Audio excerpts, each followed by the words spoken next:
FIFA is without a doubt the most popular esport game ever made. However, EA Sports is also responsible for yet another important and successful esport video game series called Madden NFL. It is one of the oldest sports series in video game history, rooted way back to the late 1980s. And just as FIFA is known for its ridiculous glitches and money-sucking Ultimate Team, Madden NFL is known for the Madden Curse.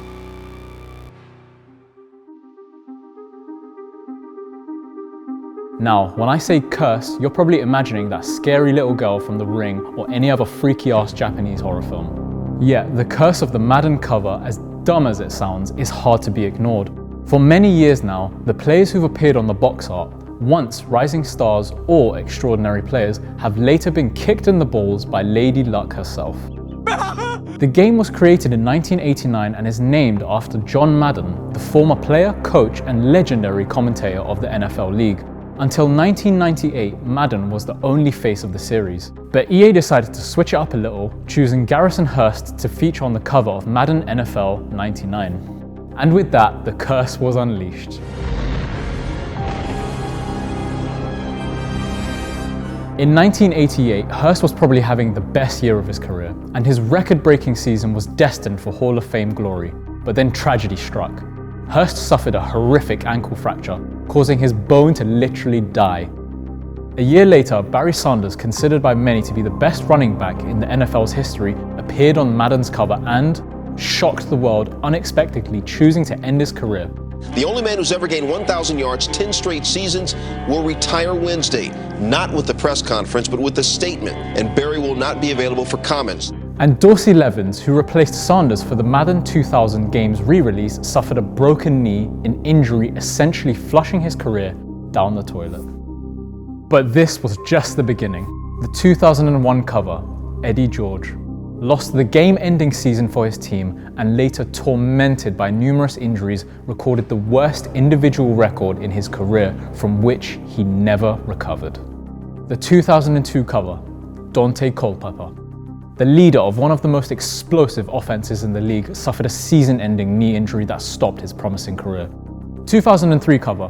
Once a part of the greatest show on turf, Marshall Faulk injured his ankle, which stopped him from being on the field full-time and destroyed his career. 2004 cover.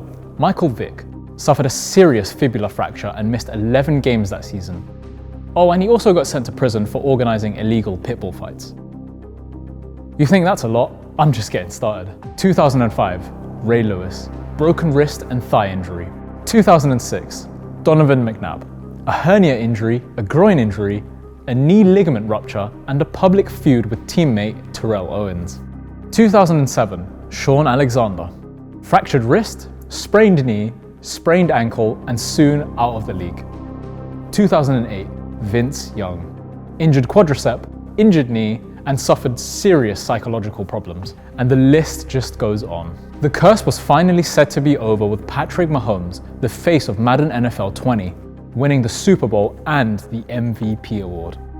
I don't want to rain on your parade, EA, but guess what? Lamar Jackson from Madden NFL 21 suffered a concussion a few weeks ago, ending a season for the Ravens. Coincidence? I don't know about that. Obviously, many people think all of it is bullshit and blame everything on the sport's full force contact nature and the people who compete in it. The EA representatives said themselves that they don't believe any of this Madden curse BS and that all of the injuries are just a natural part of this type of sport, with all of the players being aware of it. There are some of you out there who might be worried about something called the Madden curse. There's no such things as curses. It's a total myth, okay? Now, believe it or not, but the Madden cover jinx has had a significant impact on American football.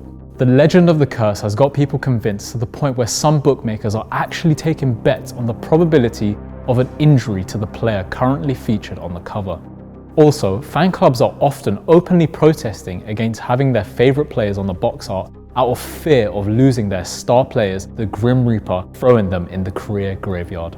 When in 2007, LaDainian Tomlinson was supposed to promote the game, his fans desperately called for him to refuse the offer. And he did. Obviously, he used the argument of failed contract negotiations, but we all know the real reason. The Madden cover jinx was even set to be turned into a comedy film inspired by Final Destination, but in 2014, EA said it is not happening anymore. which is kind of sad because I would have watched it. It's Madden season, the most vengeful time of year. I won't let you pick you, hit you. There's no rival that I fear. Yeah, you can't just keep showing up, man. Get off. So what's the cause of the curse? No one really knows, but the fact that it started right after EA decided to ditch Madden from the cover and his disagreement with that decision may suggest that the NFL legend has cursed the game altogether. And that's it for today. What do you think about the Madden Cover Curse? Is it real? Is it just a bunch of shit? Let us know what you think in the comment section below. Remember to also like and subscribe and check out our other videos from NoodleShot. I'll see you next time. The Madden Curse. Was that weird?